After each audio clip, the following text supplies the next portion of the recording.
자, 이제 수업 들어가자고. 그럼 잠깐만, 이 사람은 누구세요? 이분은 누구시죠? 누구세요? 저 신입생인데요. 신입생이에요? 환영합니다. 신입생 환영하죠. 하지만 내가 여기서 제일 오래 있었다라는 거. 그러니까 내 말을 복종해야 된다는 겁니다. 아시겠어요? 네, 잘 반장님. 부탁드립니다. 네, 애들이 이래요. 그러는 게 어딨어. 왜 오빠 마음대로 해. 그게 무슨 리더야. 완전 엉터리. 너 이쁘니까 봐준다. 뭐지? 조용해. 아, 그러지 마세요. 저희는 여하튼 제 말을 믿으셔야 됩니다. 제가 오래됐어요. 사기꾼. 궁금한 거 있으면 다 물어봐요. 나이 많아서 오래된 거 아닌가? 지금 나이 나이? 얘기를 하는 거예요? 지금 나이 얘기하는 거예요? 아하, 나이. 야, 자 오늘 내가 수업 들어갔을 때 내가 아무 말 안 한다. 반갑습니다. 오늘 신입생 있습니까? 네. 네. 환영합니다. 신고식을 해야 되지 않을까요? 신고식 해야죠. 네. 친구식. 친구식도 있었어요? 네, 노래 잠깐 불러주시죠. 얼차려도 받아야 되고. 네. 월차례도 해야 돼. 이거 자, 그러면 이제 SQL 공부가 시작한 게 어제 같은데 이제 중반부를 향해서 지금 이제 달려가고 있는 것입니다. 네. 오늘은 우리가 34장을 공부하겠습니다. 지난번에도 우리가 말씀드렸듯이 에스겔의 전반부는 24장까지 네. 예루살렘의 그 잘못한 것에 대한 하나님의 준엄한 심판이 선포되어져 있고, 그다음에 가운데 부분이 이제 세계 열국 열방에 대한 하나님의 심판, 그리고 이제 마지막 부분이 소위 이스라엘의 회복, 힐링, 구원 선포인 것입니다. 오늘은 34장은 하나님의 그 힐링에 대한 그 같은 말씀이 구체적으로 어떻게 되었는지를 우리가 공부하도록 하겠습니다. 그래서 여러분들 에스겔서 34장을 다 펼치시기를 바랍니다. 오늘 수업 에스겔 21강 이스라엘의 목자들과 그들의 양떼.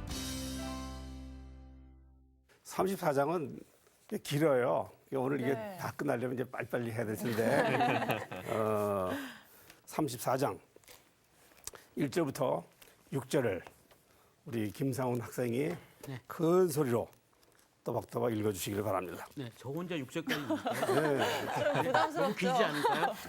길게 생각돼? 다 읽으세요, 그래도. 아, 예, 알겠습니다. 아까 뭐 선배라고 굉장히 큰 리더니까. 큰 네, 자, 소리로. 읽겠습니다. 네. 네, 자, 읽으시겠죠? 34장 1절부터. 네.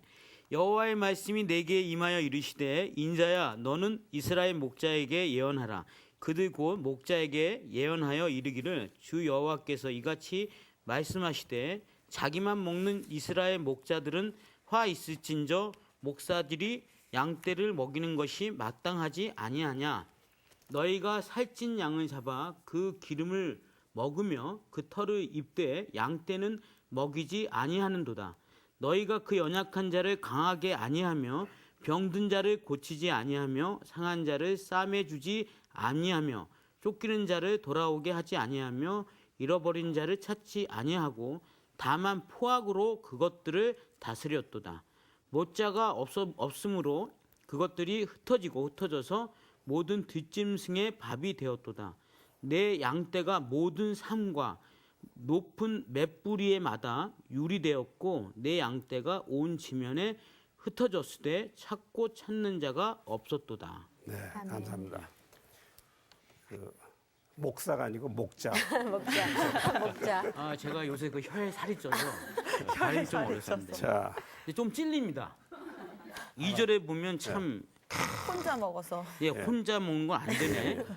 자, 뭐 네. 대충 이거 특별하게 해석하지 않아도 예. 네. 다 감 잡아서 잘 알 거예요. 여러분들 똑똑한 학생들이니까. 우리 김미연 학생 오늘 신입생인데 네. 질문입니다. 그러면 여기에 나타난 목자들이 누구를 가리키고 누구를 상징할까요? 누굴까요? 모르시면 반장한테 넘기면 반장 돼요. 원래 네. 오늘은 반장님이 다 주로 해주기로 반장님이 했죠. 다 그래서 설명하는 반장이 거로. 다 물어보라고 그럼 했어요. 한번 얘기해 보세요. 반장님. 똑똑하게. 뭐 여러 가지 김정학 씨. 비유를 들 수 있겠지만 아까 제가 말씀드린 목사님이 될 수도 있고요. 그리고 목사님에 대해서 미감이 많은 모양이에요. 그렇죠. 아, 예수님이 계속해서. 될 수도 있겠고, 근데 또 어진 지도층, 아, 예, 예, 그렇습니다. 뭐 제사장들이라든가. 맞습니다. 아, 훌륭합니다. 예. 그래서 이 부분에 나타난 목자들, 이제 목자들과 양떼의 비유 아니에요. 비유니까 이게 이제 상징을 한단 말이에요. 네. 그럼 여기 나타난 목자들은 우리 지금 김상훈 학생이 이야기한 것처럼 당대의 그런 정치 지도자들, 그러니까 왕들, 왕족들, 그리고 또 그 왕들과 같이 협력을 했던 무슨 제사장들이었을 것이에요. 지금 현대적인 용어로 풀이하면은 정치 지도자들, 국회에서 밤낮 쌈박질만 하는 기관들, 또 뭐 김상훈 학생이 상당히 목사님에 대해서 유감이 많은 것 같은데 감투하고 명예를 돈으로 사는 그런 목사들들이 뭐 여기에 의미하는 그런 목자들이라고 우리가 볼 수 있는 것입니다. 이 목자들과 양떼의 이제 이 비유인데 여기서 세 가지 잘못이 지적되어져 있습니다. 첫 번째가 우리 김원진 학생은 양고기 좋아해요? 죄송합니다. 제가 양띠라서 양고기를. 양떼라서 양고기는 뭐야, 양고기 양. 그런 게 싫어한다고. 어딨어. 박시아론 학생은 저는 뭐든 뭐 없어서 못 먹죠. 없어서 뭐 먹는다. 아주 식욕왕성합니다. 없어서. 여기에 나타난 그 목자들은 굉장히 양고기 좋아했던 것 같아요. 그러니까 그것도 자기 양떼에서 잡아 먹으니까 아주 식성이 좋은 그런 목자들이었다고 봅니다. 그 첫 번째 그 여기서 지적된 그 목자들의 잘못이 착취와 억압입니다. 목자들은 자기만 먹었다 그렇게 지금 말씀이 선포되어져 있잖아요. 이 먹다라고 하는 히브리어 동사는 라인데 그 그냥 밥을 먹는다는 그런 의미가 아닙니다. 여기서 자기만 먹었다고 하는 그 동사의 의미는 개걸스럽게 먹는 겁니다. 또 먹어 치운다고 하는 그런 뜻도 있습니다. 그러니 이런 동사를 활용해서 목자들이 자기만 먹었다고 하는 것은 지도자들의 탐욕 혹은 수탈을 이렇게 상징적으로 보여주고 있는 것입니다. 내가 이거 준비하면서 생각난 것이 그 춘향전의 어사가예요. 어사가 기억나요? 춘향전의 어사가 기억이 안 나냐? 네, 조금만 좀 해주십시오. 예. 아니 어사 그 어사 출두야 출두요? 하는데 아, 그 이제 이몽룡이 시한수 적잖아요. 시한수 쓰는데 금잔에 흐르는 맛있는 술은 수천 사람의 핏물이요, 뭐 기타 등등. 잘 모르시면 그냥 집에 가셔서 또 그게 이게 어사군요. 우리 큰 주제는 아니니까. 자, 어쨌든 간에 이렇게 그 지도자들의 탐욕이 그 잘못된 것으로 지금 지적되고 있는 것입니다. 이거는 고쳐야죠. 이게 고쳐지지 아니하고서는 하나님과 바른 관계, 평화 협정이 맺어질 수가 없는 거 아니에요. 또 뭐 살찐 양인데 이 살찐 양이라고 하는 것은 좋은 의미는 아니에요. 부정적인 의미로 과세 부담과 폭정으로 세금을 늑탈당하고 재산을 탈취당했던 당대의 부유한 계층들을 그렇게 지금 표현하고 있는 것이고 또 이 살찐 양과 대조적으로 연약한 자, 병든 자, 쫓기는 자, 잃어버린 자 등등은 사회에서 우리가 상상한 대로 보호받지 못했던 약자들, 정치적, 경제적 힘과 폭력에 눌려 소외되고 억압받는 그와 같은 계층들을 일컫고 있다고 우리가 생각해 볼 수 있는 것이에요. 이 목자들은요, 여기에 나타난 목자들은 상당히 이기적이고 그러니까 또 세속적이고 아주 성공과 출세에 병든 사람들이에요. 이들에게 있어서 예언자가 하나님의 말씀을 받아서 이렇게 선포하는 그 배경에는 이들에게 있어서 정치라고 하는 것, 혹은 종교라고 하는 것, 이건 하나님의 힘이에요.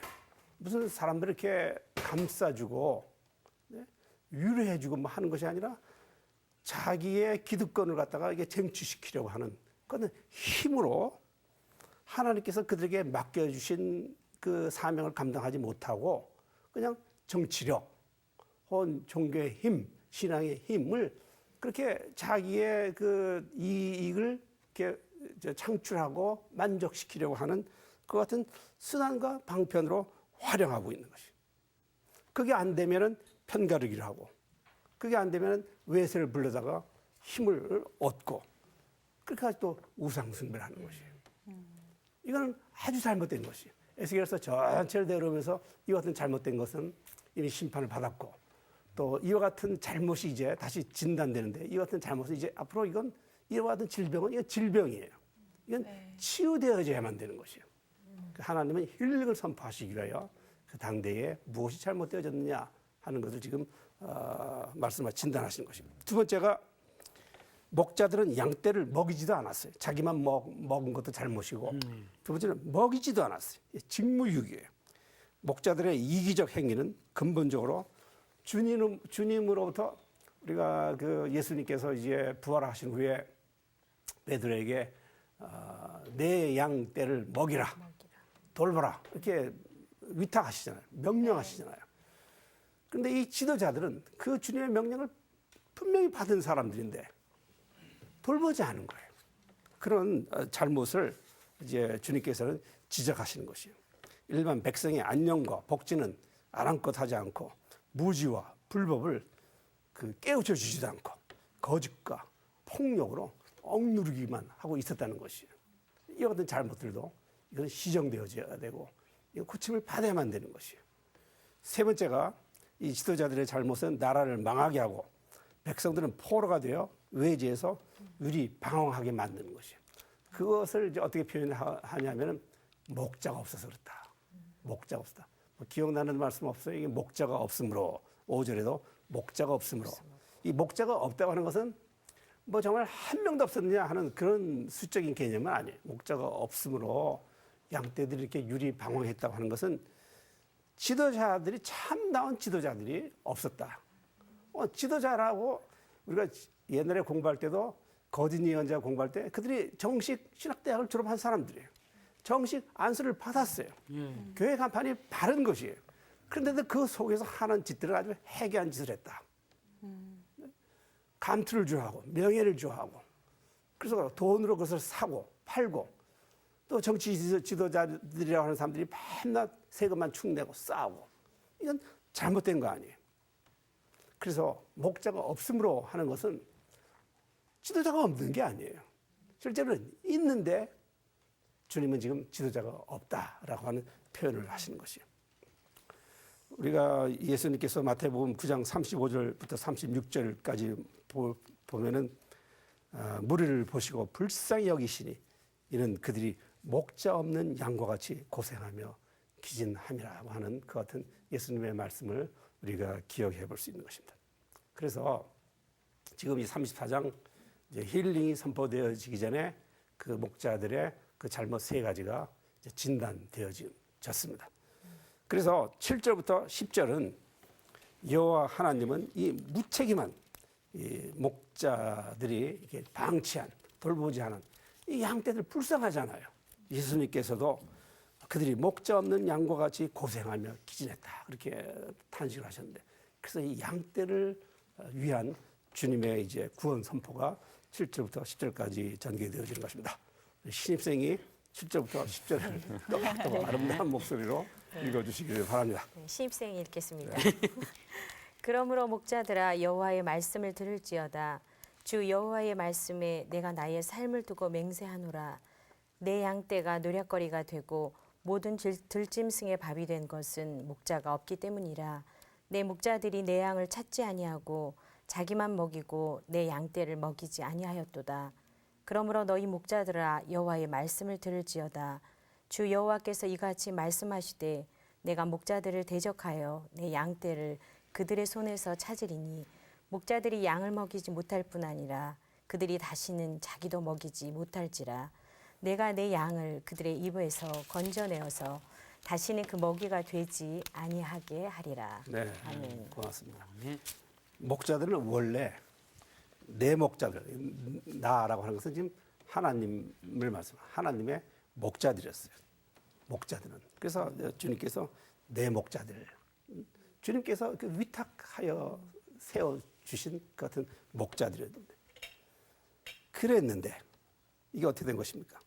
이 목자들은 하나님의 목자임에도 불구하고 마치 주인을 묻는 개처럼 하나님께로부터 위탁받은 사명을 망각하고 이제는 하나님과 대적하는 그 같은 관계가 되어버린 것이에요. 하나님과 그냥 대적하는 관계가 되었다는 것은 하나님과 원수가 된 것이에요. 무엇 때문에? 양떼들 때문에. 양떼의 소유권을 목자가 자기가 이건 내 거다 그렇게 주장해버린 것이에요. 그래서 이 부분은 퍽 안 됐지만 그 목자들이 이제는 하나님의 목자가 아니에요. 양떼를 노략질하는 굶주린 들짐승으로 표현되어지는 것이에요. 이 굶주린 들짐승들이 하나님의 양떼들을 잡아먹는 것이에요. 그러니 하나님께서 이걸 구해내야 되지 않겠는가. 그래서 마지막 부분에는 그 짐승들로부터 양떼를 구원해내고 그 양떼의 신분을 정체성을 회복시켜 주시려고 하는 하나님의 굳센 의지가 이게 이제 두 그 용어들이 이제 그 교차되는데 한쪽은 계속 34장 5절 8절 목자가 없기 때문에 그렇게 해서 그냥 이렇게 유리방황한다고 하는 그런 표현을 쓰고 그리고 그것과 이제 대조적으로 6절, 8절, 10절 이하에서 계속 반복되어져 있는 것이 내 양떼라는 것이에요. 하나님께서는 이 양떼는 내 양떼라는 것이에요. 그러니까 내 양떼는 내가 이제 책임져야 되겠다 하는 그 같은 결론을 우리가 이제 그 상상해 볼 수 있는 것입니다. 그래서 다음으로 우리 김어진 학생이 11절부터 16절까지를 읽어보도록 하겠습니다. 네. 주 여호와께서 이같이 말씀하셨느니라. 나 곧 내가 내 양을 찾고 찾되 목자가 양 가운데 있는 날에 양이 흩어졌으면 그 때를 찾는 것 같이 내가 내 양을 찾아서 흐리고 캄캄한 날에 그 흩어진 모든 곳에서 그들을 건져낼지라. 내가 그것들을 만민 가운데서 끌어내며 여러 백성 가운데서 모아 그 본토로 데리고 가서 이스라엘 산 위에와 시냇가 외와 그 땅 모든 거주지에서 먹이되 좋은 꼴을 먹이고 그 우리를 이스라엘 높은 산에 두리니 그것들이 그곳에 있는 좋은 우리에 누워 있으며 이스라엘 산에서 살찐 꼴을 먹으리라. 내가 친히 내 양의 목자가 되어 그것들을 누워 있게 할지라. 주 여호와의 말씀이니라. 그 잃어버린 자가 내게 찾으며 쫓기는 자를 내가 돌아오게 하며 상한 자를 내가 싸매 주며 병든 자들을 내가 강하게 하려니와 살찐 자와 강한 자는 내가 없애고 정의대로 그것을 먹이리라. 네, 고맙습니다.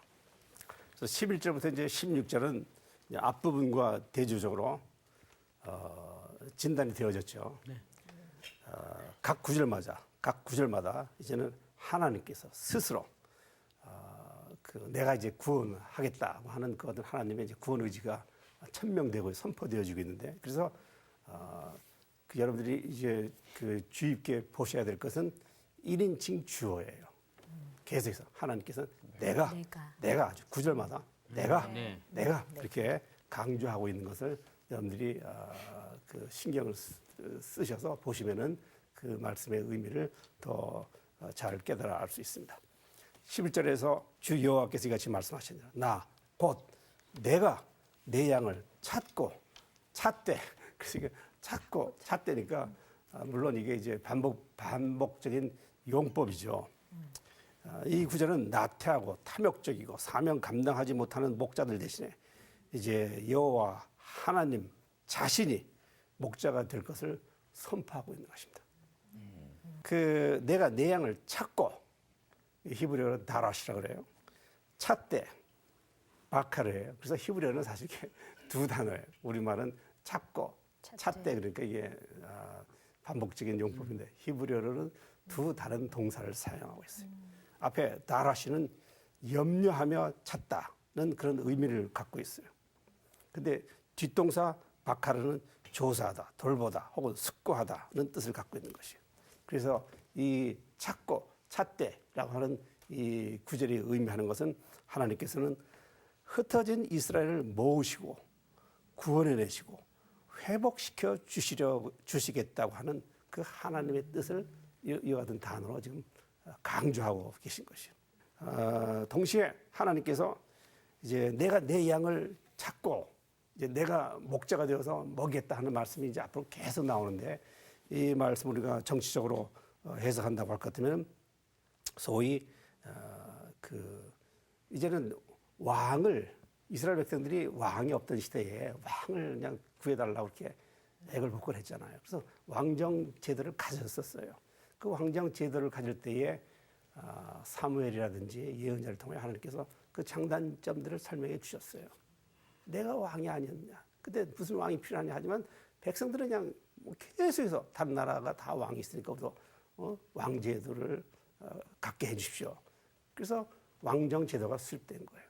근데 그 왕정 제도의 결과는 무엇이냐? 결국은 이 왕들이 똑똑하지 못하고 우상 숭배해서 모든 백성들을 다 우상 숭배로 몰았고 또 탐욕적이고 또 세습적이고 그렇게 해서 백성들이 결국은 나라도 잃고 유리방황하게 된 것이에요.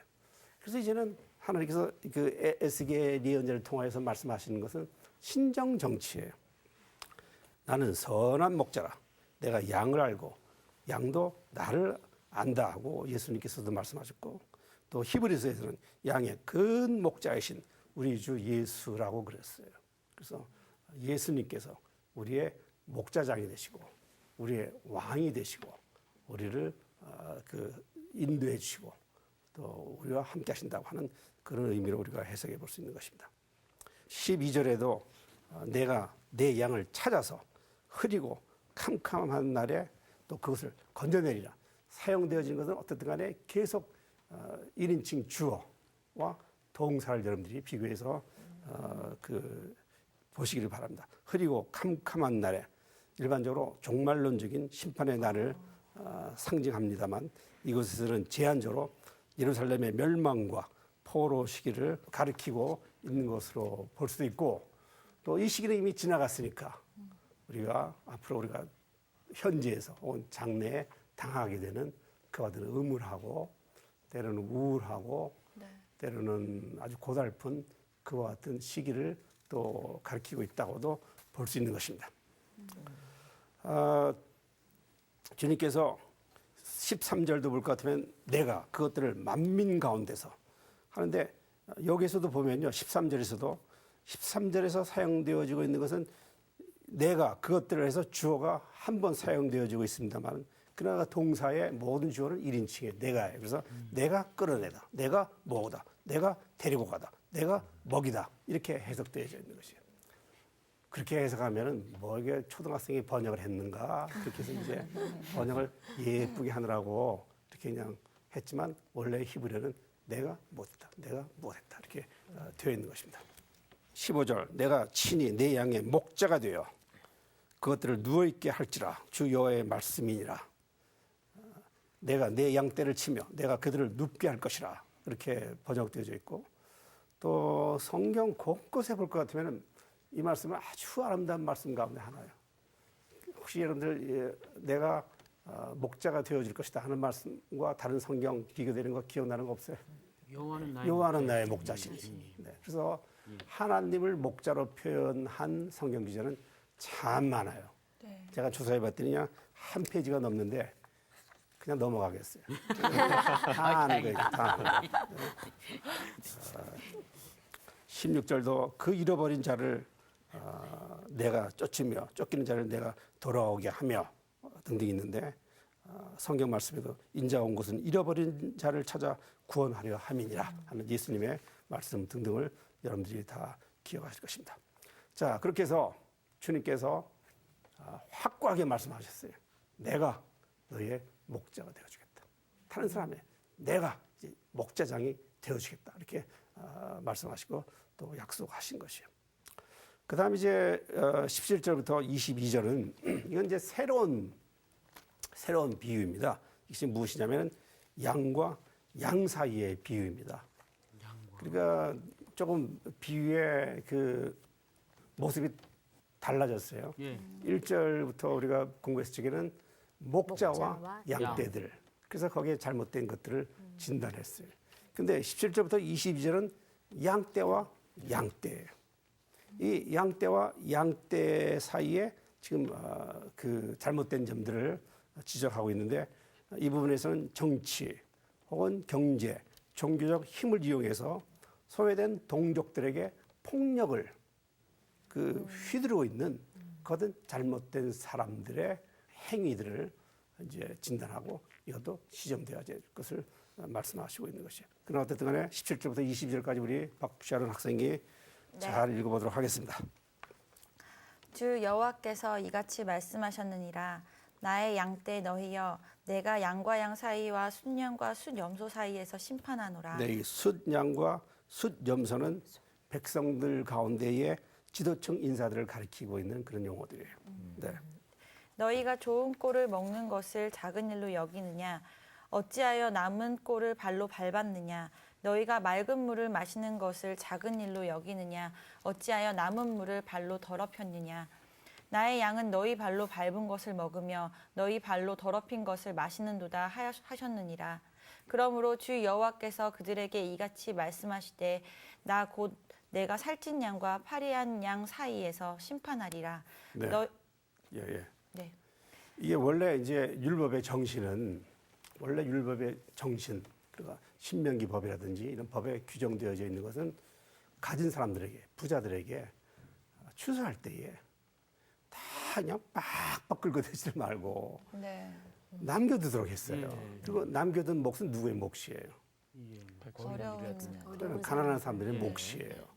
그래서 지금 여기 이미지는 이 부자들이 빡빡 긁는 모자라가지고 남겨진 것이 있다고 할 것 같으면 그냥 그걸 갖다 짓밟는 거예요.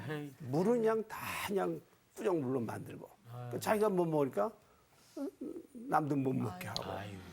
그러면은 이게 원래 법의 정신에 어긋나는 것이죠. 원래 법의 정신은 잘 사는 사람이나 못 사는 사람이나 서로 상부상조하여서 상생하도록 그렇게 하나님의 법이, 그리고 하나님의 법은 특별히 가난한 사람들, 고아들, 과부들 이렇게 잘 보살피도록 이렇게 규정을 했는데 지금 여기에서 그 지적되어지고 있는 것은 부자들이 그렇게 하지 못했다는 것이요. 고대 이스라엘 사회에서 또 그 국가가 멸망한 그 포로기 사회에서 대교회가 되면은 또 자기가 무슨 목회를 잘해가지고 특별한 은사가 있어서 교회가 부흥한 걸로 생각하고 가난한 교회는 멸시하고 짓밟고 그렇게 되면은 이 가진 사람과 없는 사람 사이에 갈등이 생기잖아요. 그 평화가 있을 수 없는 거죠. 아픔이 있고. 그런데 지금 여기에 이제 그 비유는 공동체에 있어서 소위 힘이 있다고 하는 사람들이 그 힘이라고 하는 것이 금력이든지 무슨 뭐 권력이든지 혹은 그것이 뭐 교권이든지 이것을 가지고 상생을 하지 못하고 그것 없는 사람 갖다가 이렇게 멸시하고 차별하는 것이 잘못됐다는 것이죠. 오늘날 세계 경제는 1%에 가진 사람들이 99%의 없는 사람의 것을 쓴다 그러잖아요. 그럼 그걸 갖다가 잘 상생하도록 해야 되는데 부자들 보고 좀 세금을 좀 많이 내십시오. 그러면 나는 이런 나라에 못 살겠습니다. 그건 다른 나라로 가버리고 하는 그 같은 교훈들을 벌써 에스겔이 주고 있지 않는가. 그리고 하나님께서는 다 하시는 하나님이시니까 힐링이 되기 위해서는 그 같은 것들이 고침을 받아야 된다. 그래야지 장래가 보장되는 것이지. 그렇게 한 민족끼리 상부상조하지 못하면 서로 하나님 앞에 나와서 원망하게 되고 하면은 어떻게 거기에 평화가 있을 수 있겠냐 하는 것을 우리가 생각해 보게 되는 것이다. 그 다음에 이제 23절부터 24절은 새 목자로서의 메시아적인 왕에 대한 말씀입니다. 그러면 이제 거꾸로지는 거꾸로 김어진 학생이 가운데서 23절부터 24절 읽어볼까요? 갑자기 꼭. 13, 네. 14. 23, 24. 내가 한 목자를 그들 위에 세워 먹이게 하리니 그는 내 종 다윗이라. 그가 그들을 먹이고 그들의 목자가 될지라. 나 여호와는 그들의 하나님이 되고 내 종 다윗은 그들 중에 왕이 되리라. 나 여호와의 말이니라. 네. 이 말씀은 이 말씀을 당대에 들었던 사람들은 내 종 다윗이라 그랬으니까 그럼 다윗이 다시 부활하는 건가요? 글쎄요. 글쎄요가 아니죠. 다윗이 부활할 리는 없고 그 이제 다윗의 자식 아들 중에서 살아있는 그 왕세손들이 있었으니까 그래서 그 살아있는 왕세손들을 가리키는 것이다. 그거 받아들였댔어요. 그러나 이제 그 시대도 다 지났고, 그래서 우리 기독교인들은 내 종 다윗은 역사적 인물 다윗을 가리키고 있는 것도 아니고, 또 그의 후손 가운데 태어난 사람이 그 인간적 왕이 되어서 다시 그 재건될 유다의 왕이 된다고 하는 것도 아니고, 내 종 다윗은, 물론 우리가 기독교인으로서 이 말씀을 읽을 때 주님의 종이며 주님께서 선택하시고 기뻐하시며 그 모든 원수들을 물리치시고 통일 왕국을 세웠던 다윗을 이상화한 메시아, 왕, 예수 그리스도를 가리키고 있다고 본다고 하는 것이 이제 현대 주석가들의 해석인 것입니다. 그런 의미에서 에스겔은 이곳에서 세속적 의미에서 왕을 뜻하는 그 히브리어로 왕이 멜레크거든요. 그 단어를 쓰지는 않아요. 세속적 왕은 실패했잖아요. 그리고 기대할 것도 없고. 그래서 에스겔은 그 멜레크, 그 세속적인 왕의 이미지보다는 그 사사시대 때 활용했던 나시라고 하는 말은 군주라고 하는 어떤 머리, 대표라고 하는 그런 뜻이 있어요. 그래서 그 나시가 구원받은 이스라엘 공동체의 의로운 대표자, 그 왕이 될 것이다. 이렇게 지금 이야기하고 있는 것입니다. 그리고 이제 마지막으로 오늘 빨리 잘 가죠. 25절부터 31절까지가 이제 평화의 계약입니다. 이 부분을 다시 우리 김미연 학생이 읽어보도록 하겠습니다. 내가 또 그들과 화평의 언약을 맺고 악한 짐승을 그 땅에서 그치게 하리니 그들이 빈들에 평안히 거하며 숲을 가운데에서 잘지라.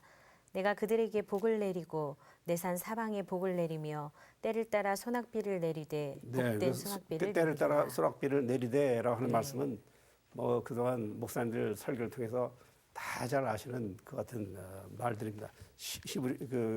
그 팔레스틴에서 10월에서 11월에 내리는 그 이른비를 가리키고 있는 것입니다.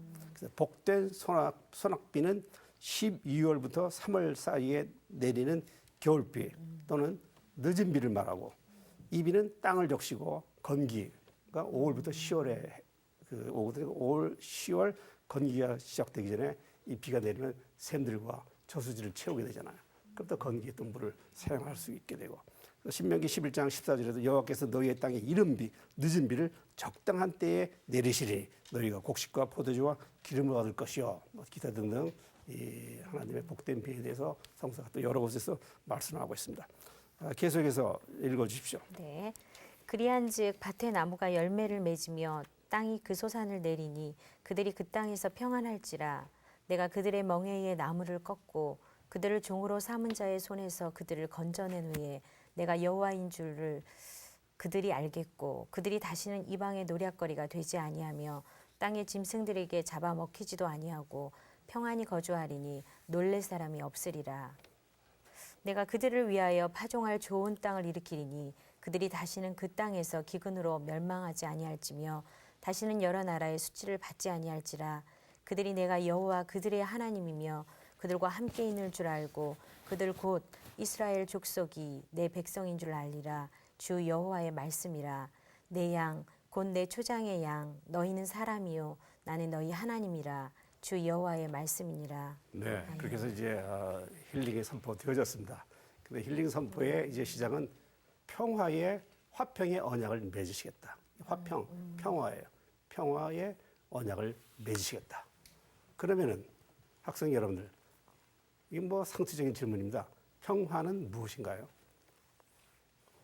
어렵게 생각하지 마시고, 그러면 이 본문에서 이 평화 이제 30절까지 쭉 평화를 갖다 이렇게 서술한 거예요. 그 평화란 무엇일까요? 내가 질문하고, 예, 평등이. 평등, 평화는 평등. 또요. 이게 지금 양과 그 목자에 대해서 공부를 하지 않습니까? 예. 주님을 목자로 모셨을 때 양은 편안하게 돼 있습니다. 네. 우리 주님을 목자로 모시니까 우리가 곧 평화를 얻는 게 아니겠습니까? 근데 왜 웃어요? 그래서 정답이 뭐라고요? 이과점에 평화. 진정한 평화란 무엇일까 하는 것을 여러분들이 생각해 보세요. 그리고 그걸 어렵게 대답하려고 하지 마시고 오늘 본문 읽어볼 것 같으면은 그 본문을 내가 그냥 다른 용어로 바꾸면 다음과 같은 것입니다. 평화라고 하는 것은 진정한 평화라고 하는 것은 사람과 사람 사이에 분쟁과 다툼이 없는 것이죠. 또 사람과 자연 세계 사이에 서로 해함도 없고 상함도 없는 것이죠. 그러니까 이걸 다른 말로 표현하면 화합과 혹은 화해와 안녕이에요. 궁핍과 어려움이 없는 아주 복된 상태를 말하는 것이 그것이 뭐 나무가 번성하고 열매가 열리고 외국에서 이제 데려와서 안전하게 거하게 해주고 뭐 한데 그런 용어들이라는 것은 결국은 자연과의 관계에 있어서 사람과 사람 사이에 있어서 정말 평화라는 것은 반복해서 이야기하지만 다툼이 없어요. 분쟁이 없어요. 갈등이 없어요. 서로 그냥 해코지 하는 것이 없어요. 상처받는 것도 없어요. 이사야 예언자의 말에 이렇게 되면 아이가 독사의 굴에다가 손을 집어넣더라도 상함이 없는 것이에요. 사자와 같이 놀더라도 해함이 없는 것이에요. 겁주는 것이 없어요. 위협하고 협박하는 것이 없어요. 그런 것들을 가르쳐서 우리가 지금 평화라고 에스겔이 지금 서술적으로 지금 이야기하고 있는 것이에요. 그런데 중요한 것이 있어요. 그런데 그 평화는 내가 얻는 것이, 내가 무슨 뭐 잘나서 쟁취하는 것이 아니에요. 그것은 주님께서 나에게 내 병을 고쳐주시기 위하여서 내 잘못된 것을 힐링시키시기 위하여 주님께서 주시는 것이에요. 그래서 평화의 주체는 주님이세요. 예수 그리스도 외에는 평화의 주체가 없는 것이에요. 내 마음에 주님을 받아들이면 평화가 오는 것이에요. 주님과 바른 관계를 맺는 것이 평화의 기초가 되는 것이에요. 그래서 주님께서 요구하시는 것이 있다고 하면 인간이 할 수 있는 일이라는 것은 없어요. 왜? 앞에서 우리가 진단해 왔잖아요. 목자와 양떼들, 양과 양떼들 사이에 거기 뭐가 긴장 관계가 있고 협박이 있고 아우성이 있고 폭력이 있잖아요. 그런데 주님과 바른 관계가 없이는 그런 관계가 힐링이 되지 않는 것이거든요. 그래서 주님께서 요구하시는 것이 있다고 하면 바른 관계를 요구하시는 것이죠. 하나님과의 바른 관계가 첫 번째. 그러면 사람과 사람 사이, 사람과 자연 사이에 평화가 깃들지 않겠느냐. 레위기 26장 6절 말씀. 내가 그 땅에 평화를 줄 것인즉 너희가 누울 때 너희를 두렵게 할 자가 없을 것이며 내가 사나운 짐승을 그 땅에서 제할 것이요 칼이 너희의 땅에 두루 행하지 아니할 것이며 기타 등등. 이 평화에 대한 이야기도 성서 여기저기에 참 많이 있어요. 과거에 하나님께서 이스라엘과 언약을 맺으셨어요. 예를 들어서 출애굽 때에도 시내산에서 시내산 언약, 또 다윗과도 다윗 언약 등등을 맺으셨어요. 그런데 그때마다 이스라엘은 그 언약을 깨뜨려버리고 말았어요. 언약이 지켜지지 않은 거죠. 그런데 하나님께서는 이제 이곳에서 다시 언약을 선포하시는데 그 언약은 화평의 언약, 평화의 언약이 되는 것이죠. 내 양, 곧 내 초장의 양, 너희는 사람이요 나는 너희 하나님이라 주의 말씀이니라. 주님께서는 피조물로서의 우리의 정체성을 밝혀주시고 하나님의 거룩성을 선포하심으로써 계약사항을 성실히 이행하고 서로 바른 관계를 유지함으로써 일치와 화합과 안녕과 번영을 누리게 될 것을 상징적으로 보여주고 있는 것이에요.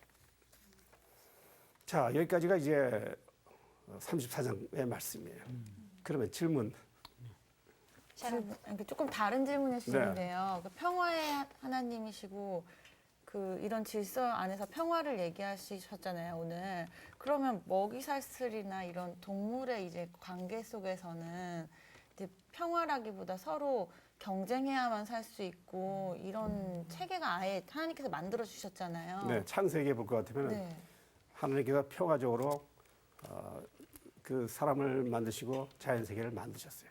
그리고 또 하나님께서 먹을 것도 주셨어요. 다 먹거리도 주시고 또 성경 이것저것을 볼 것 같으면 하나님께서 먹거리를 분명히 주셨다고 그러셨어요. 네. 그래서 그 먹거리도 유기적 관계 속에서는 모든 것이 평화적으로 먹고 마시고 뱉고 그래서 평화적으로 살게 돼 있어요. 그냥 칼로 찌르고 피를 흘리고 뭐 살육을 하고 한다고 하는 그런 의미하고는 좀 틀린 의미 같아요. 여기서 지금 에스겔에서 보여주고 있는 것은 이 목자들이 그 사나운 들짐승들이 되어가지고 잡아먹는 거예요. 이건 먹거리가 아니잖아요. 탐욕이고 자기 만족이고. 그러나 일반 삶 속에서 우리가 먹는다, 생존한다고 하는 그 개념하고는 틀린 그것은 평화의 이야기를 지금 하고 있는 것이요. 그래서 결과적으로 이 결론으로 에스겔의 이야기는 너희는 사람이요. 그러니까 우리가 평화를 갖게 되는데 이것은 나의 간구와 소원 때문이 아니에요. 죄로 얼룩진 질병을 앓고 있는 인간의 역사를 통해서는 소망이 없는 것이에요. 그러니까 소망은 하나님께로부터 오는 것이에요. 평화도 하나님께로부터 오는 것이고. 그래서 마지막 결론이 너희는 사람이고 나는 하나님이다. 그러면은 오늘은 여기까지 하고 네. 다음 시간에 또 뵙도록 하겠습니다. 네. 네. 고맙습니다. 감사합니다. 감사합니다.